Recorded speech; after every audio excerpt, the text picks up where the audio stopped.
Shu yilning 1-iyunidan boshlab ko'p kvartirali uylarni foydalanishga topshirish, kadastr pasportlarini rasmiylashtirish va davlat ro'yxatidan o'tkazish jarayonlari UzCAD axborot tizimi orqali amalga oshirilishi boshlandi.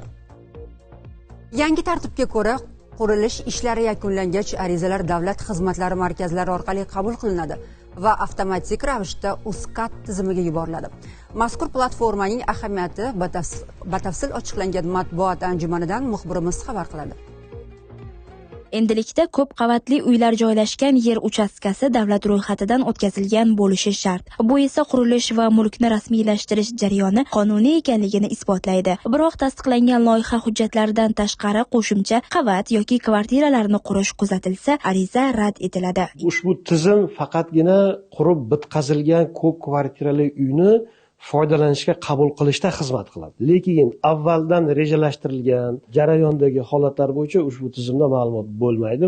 Yangi joriy qilingan axborot tizimida bir bino tarkibidagi barcha, ya'ni misol uchun turar joy qismi, noturar joy qismi, umumiy foydalanishdagi joylar uchun yagona kadastr pasporti shakllantiriladi. O'rganish jarayonida salbiy holatlar bo'lmasa, misol uchun arizaga ilova qilinishi kerak bo'lgan loyiha hujjatlari, loyiha osti hujjatlari mavjud bo'lsagina ariza qabul qilinadi.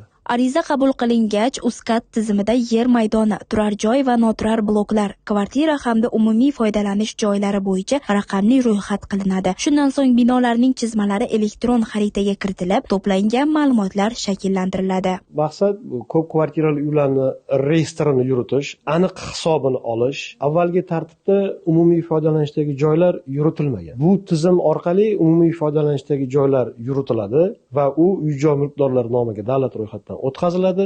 O'zboshimcha qurilishlarni oldini olish. Hozirgi axborot tizimlarida o'sha narsani oldindan bilib, agarda ortiqcha qurilma, qo'shimcha qurilma qurilgan bo'lsa, loyihadan chetlashilgan bo'lsa, kadastr hujjatlari rasmiylashtirilmaydi. Eng so'ngida barcha ma'lumotlarni o'zida jamlagan ko'p qavatli uy uchun yagona kadastr pasporti tayyorlanadi. Keyinchalik hujjatlar elektron tarzda nazorat inspeksiyalariga yuboriladi. Foydalanishga qabul qilish ruxsatnomasi berilgach esa har bir kvartira, noturar joy va umumiy mulk obyekti davlat ro'yxatidan o'tkazilib, alohida kadastr pasportiga ega bo'ladi. Bu kun Go'zal Shodiyeva, Bekzodjon Zokirov, Toshkent.